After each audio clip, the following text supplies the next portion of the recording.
Bakker, the naturopath from NZ, New Zealand. Thanks for coming back. I've got an interesting question here from a subscriber. The CanXida dosage for maintenance.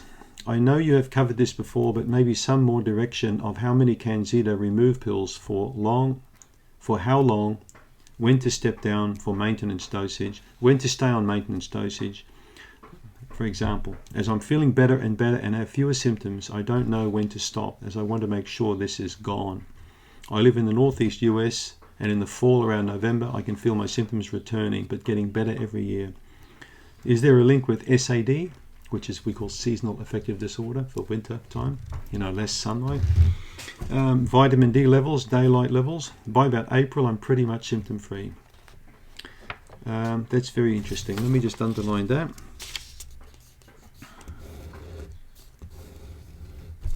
By April I'm pretty much symptom free. So you say by the fall, around November, you can feel symptoms returning. So I'm not quite sure what kind of symptoms you're experiencing, but if you're going to get a drop like this, you certainly need to keep an eye on your vitamin D levels and make sure that they're 80 or 90 or higher. So it's important to get that test done for vitamin D3. So seasonal affective disorder can affect people really bad, especially people with low adrenal function, I find. So in this case, this person here may well have adrenal issues, certainly especially if there are sleeping problems, energy problems, and immune dysfunction.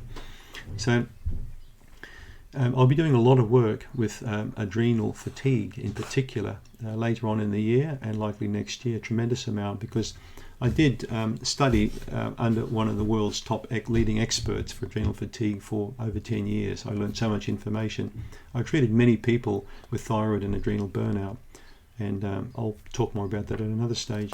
But this sounds like it could be a bit of an adrenal problem here. So what we're going to talk about is the CanXida dosage for maintenance. So when a person recovers with a yeast problem, remember there's a danger period around recovery. We've spoken about this quite a lot on this channel, about recovery. Check out some other videos I've completed on this channel about recovering from yeast infection. So if you keep getting returning symptoms, it clearly means you haven't got rid of that yeast infection, you haven't cleared it, it's just staying there dormant. Now that could be for many reasons. The biofilm wasn't deactivated, the levels were too high when you stopped, you kept things going that contribute to the yeast infection. But a common scenario is a lower immunity that never really got time to come back up again, and a slightly higher than normal Candida count that was ready to explode when the opportunity was there. So this sounds a bit suspicious like an adrenal case. So when people often talk about wanting to stay on CanXida remove or have recurring symptoms, usually at that point I say, look, get a salivary cortisol test done, okay? A salivary, ZRT labs, Z or Z, R, so Z for, Zachary, R for Romeo, and T for Tom, zrtlabs.com. They do one of the world's best cortisol tests, a salivary one. I'd highly recommend you get that done to see where your cortisol is at.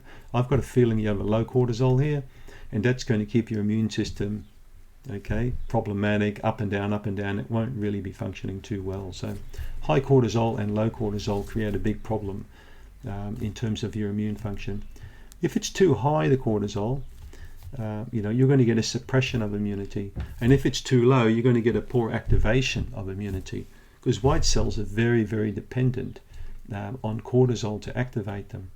So people with extremely high stress and very high cortisol get a suppressed immune system, not unlike taking a steroid shot, because steroids are really, they're an analog of, a synthetic analog of cortisol, aren't they? Prednisone, drugs like that. So they just knock the immune system right back. So that's what would be my question is, what is your adrenal health like? And it may really need a bit of support to build it up, because you shouldn't get this thing through the year where your health's up and down. It should be good all year round. You may get a cough or sniffle in the colder months, but then you quickly rebound, okay, with a good immune system. So let's read this again. How many CanXida remove pills for how long? Step down to maintenance dose when? So that depends on your symptoms. If you've been keeping a good eye on your symptoms for a period of time and you see a reduction in them, all right, across the board, you can certainly drop the CanXida dosage right down to maybe half a tablet per day or 1 tablet per day.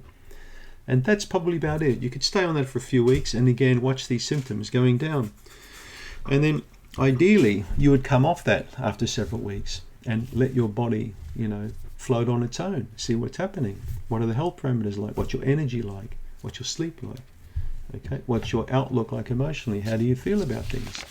If you start noticing, it's not really happening, and again, testing, finding out why, or the whys or whats, okay?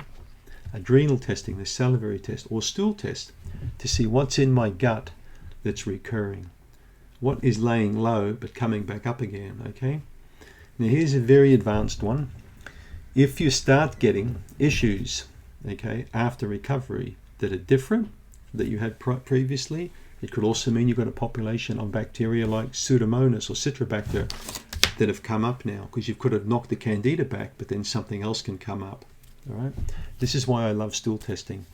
To me, it's no different than having a nav man. Remember the nav man that used to punch the street and it takes you right to the street? That's what testing does. It takes you right to the street where the bug lives, okay, so you can kick its butt. But you've got to know, A, are the bugs home and how many are there? And that's what a test will do, all right?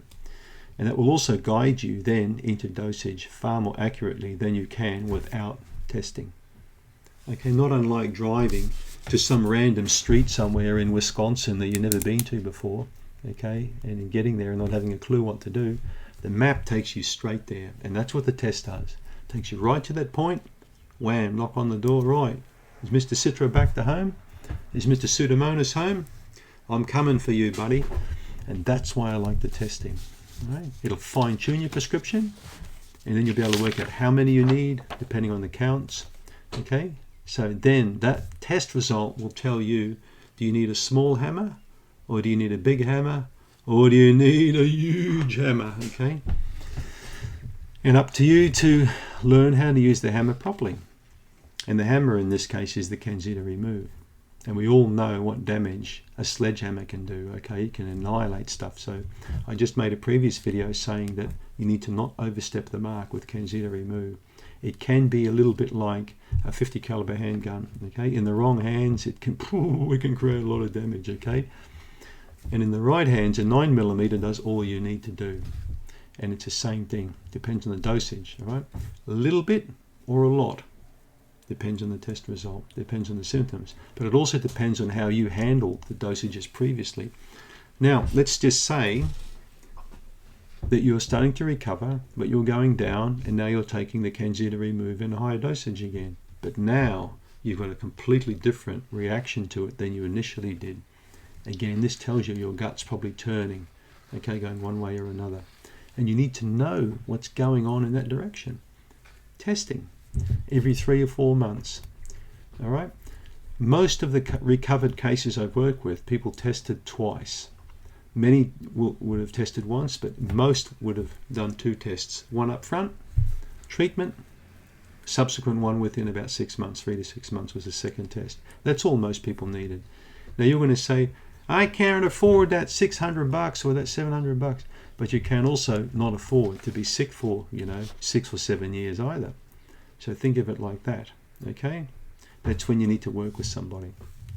I know we're going off track here, but the dosage is best guided by a test result. And if you can't test, you need to base the dosage on instinct. So making a couple of notes on paper with some dates or things. I tend to write a lot of things down. Tasks in the garden. When I've worked on my beehives, I write down what hive and what I did. And now I can flip back in my book, 7, 8, 9 years. I can see exactly, oh wow, I had a swarms on the 19th of October, 2 years running. You don't remember all that stuff. Similar thing here. I took 2 CanXida Remove on, the 13th of October, for example. And then 2 days later, I had a massive reaction. So you can flip back and see that. And you can remember. Because you forget these things. But you don't forget when you've written stuff down. So writing things down is also quite important. It doesn't have to be a whole huge elaborate diary. Just be 3 or 4 lines, but the date. Get a pad for $1 from the newsagents and start writing stuff down. Right? So remember, you don't need a lot to get a good outcome. The timing is everything, probably more important than the actual dosage, and also what you eat in that time. All right, go and have a look at some of my videos on eating for yeast infection. That'll give you also more understanding.